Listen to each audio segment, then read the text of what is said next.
In this video, we will explore one of the best kit lenses in the world, the Fujifilm XF 18-55mm f2.8 to f4 R LM OIS. We will go through 12 different aspects from physical features to something that I really look forward to, image quality tests. I am curious, this is basically one of the main reasons why I bought it. I want to see if this is the best kit lens in the world.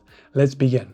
From the start, I have to say this is a very useful lens. It helps you bring home a lot of photos with ease. Its focal lengths and wide apertures are very handy, but more on those later. Let's take everything in order. First aspect, build quality. This is the most premium feeling kit lens I ever held. It has a lot of metal, but also some high quality plastics. It significantly differentiates itself from what the competition has to offer. The first two rings are for adjusting the focus and focal length, and they turn very smoothly. You sense no interruptions and encounter the right amount of resistance. The third ring changes the aperture and makes a very satisfying clicking sound while it rotates. Everything about this lens's build quality is premium, except one thing.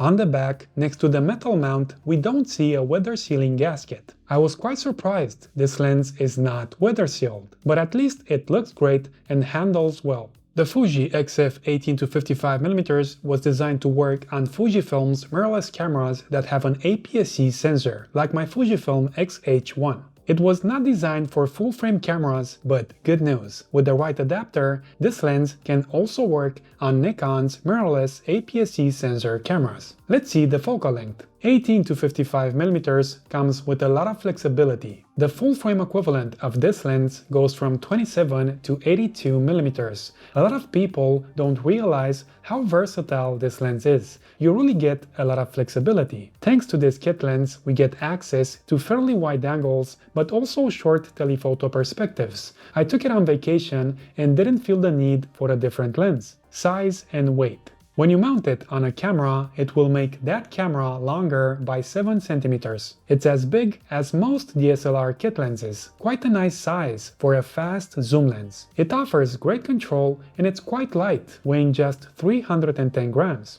What makes this lens stand out from all the other kit lenses are the maximum apertures. You get f2.8 at the widest angle and f4 if you zoom in all the way to 55mm. It's a fast lens, useful in low light situations, and as you will see later in the image quality tests, the bokeh looks nice. The aperture is made of 7 rounded blades and their minimum opening is f22.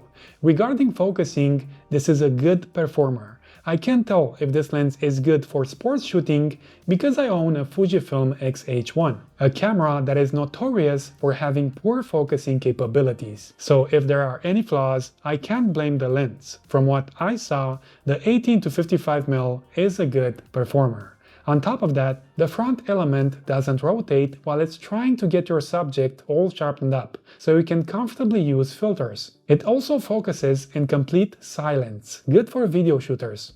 Speaking about video shooters, this lens will help them even more because it features image stabilization. Here it is turned off and now we turn it on. The stabilization is not rock solid, but it's good. Thanks to it, you will bring more shots home. Okay, we covered the physical aspects. Now let's see if this is indeed the best kit lens in the world. The image quality tests will show us. First test, sharpness. At 18mm f2.8, we see nice sharpness in the middle of the image with good contrast. If we look in the corner where things are more challenging, we get an average amount of sharpness and contrast. Things improve a bit at f4, but for a good performance, we'll have to stop down to f5.6, where image quality is not perfect, just good. The lens holds on to this performance until we reach f11. It's still okay at f14, but if we go further, diffraction will start to soften the image, as you can see now at f16. Let's zoom in halfway to 35mm, where the minimum aperture is f3.6. The middle of the image got sharper and contrast is looking good. If we go in the corner, it's a similar performance to what we previously saw at 18mm with average sharpness and contrast. But the image improves faster, already looking good now at f4 and excellent at f5.6. We get a similar performance until we reach f11, and again, diffraction kicks in at f16, softening the image. Let's zoom in all the way to 55mm. In the middle of the image, again, we see an improvement. Great sharpness and contrast. And if we go in the corner, everything looks excellent straight from f4. Closing all the way to f8 will not bring significant improvements. As we all know, you can't improve perfection. As before, the image is nice until we reach f16. A good start on the first image quality test. I haven't seen a kit lens this sharp, not to mention when you take into consideration those wide, challenging apertures.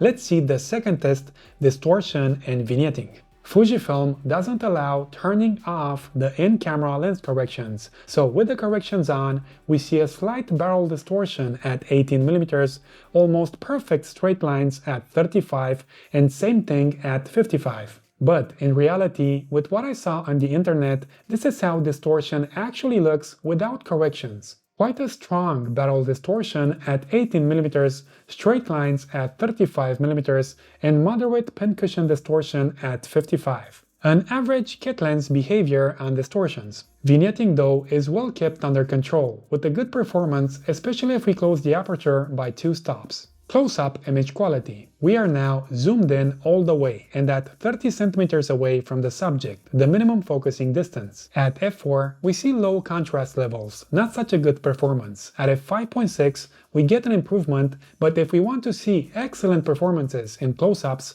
we'll have to stop down to f8.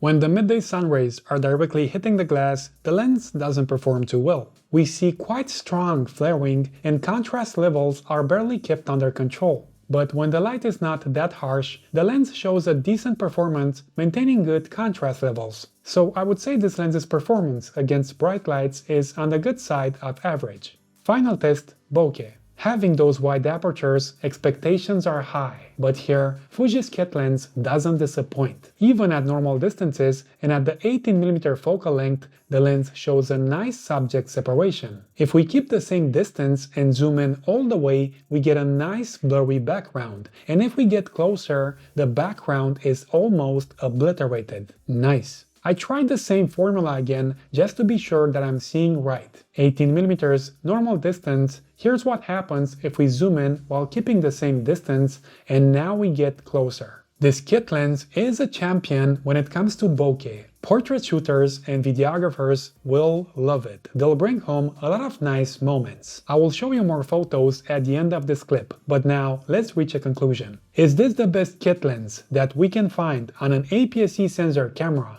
I believe it is. It did well in the image quality tests, especially on sharpness and on bokeh. It has those nice wide apertures that go from f2.8 to f4, good build quality, and good image stabilization. For sure, it is the best kit lens I ever tested. But what do you think? Is Fuji the brand that made the best kit lens? Please write your thoughts below in the comment section, and if you enjoyed this video, press that like button and see you in the next one.